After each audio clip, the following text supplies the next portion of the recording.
Hello everyone. I hope everyone is doing good. It's me Dibbojyoti Moral Chando.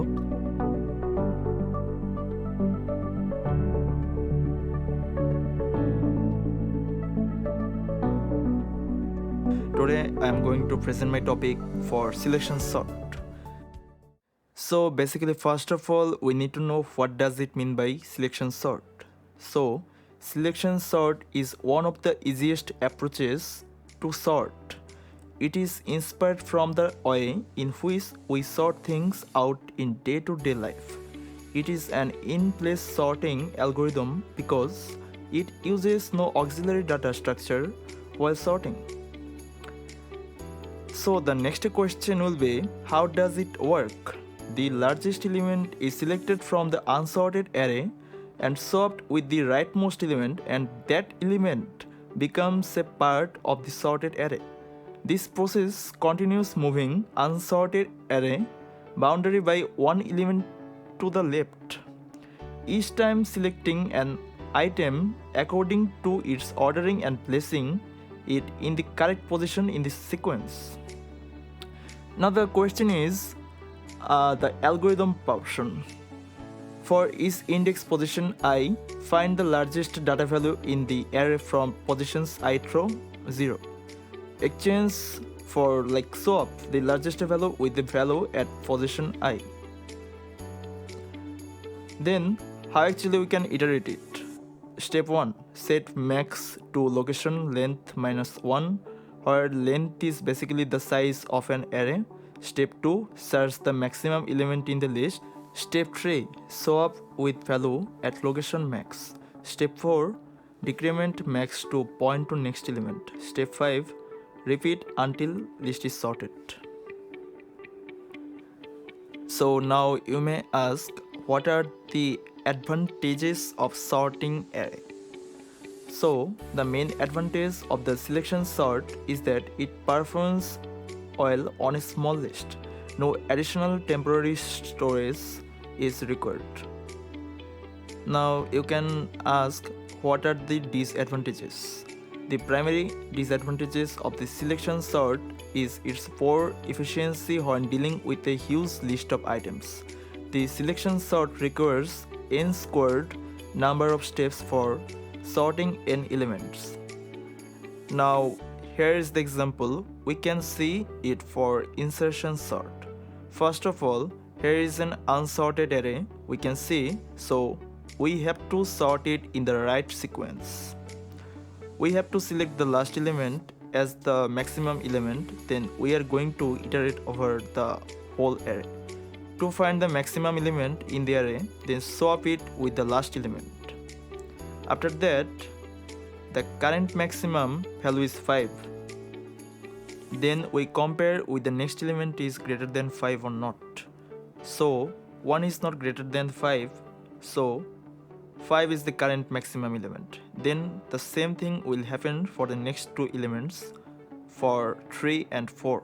Then when the element is 6, and as we know our current maximum was 5, but this time 6 is greater than 5, so our current maximum element is 6. Now we can swap it with 2. As we can see the process. Now we can do the same thing for the rest of the array which is unsorted. We will iterate the array again. Now we are selecting 5 as our current maximum. Then we compare it with 1, so 5 is the maximum element again. So we can swap 5 with 2 as 5 is the largest element. Then we again check for the highest value in the unsorted part of the array, and this time 4 is the largest element. But as we can see, 4 is already in the correct position, so we don't have to swap anything. Same case will be applied for 3 also. As we can see, 3 is already in the correct position. So after that, the last thing we have to do for 1 and 2. So here 2 is the largest element, so we can swap it with 1. And lastly, then it's completely done. We can see the array is completely sorted. 1, 2, 3, 4, 5 and 6. Now the point is for pseudocode explanation. As we can see, here is the pseudocode for the selection sort. Here you can see we have a function named selection sort. The parameter of the function are a and n. A for array and n is for the size of the array. We are going to write a loop which is actually for loop, where the for loop will iterate n-1 to 0. Initially our maximum index is I, then we are writing another for loop which is inner for loop from 0 to I-1. In that for loop we will compare aj with a max index. These are the parameters. If aj is greater than a max index, we will update the max index to j. Lastly, after execution of the inner for loop, we will solve the aj with a max index. So the last part, time complexity.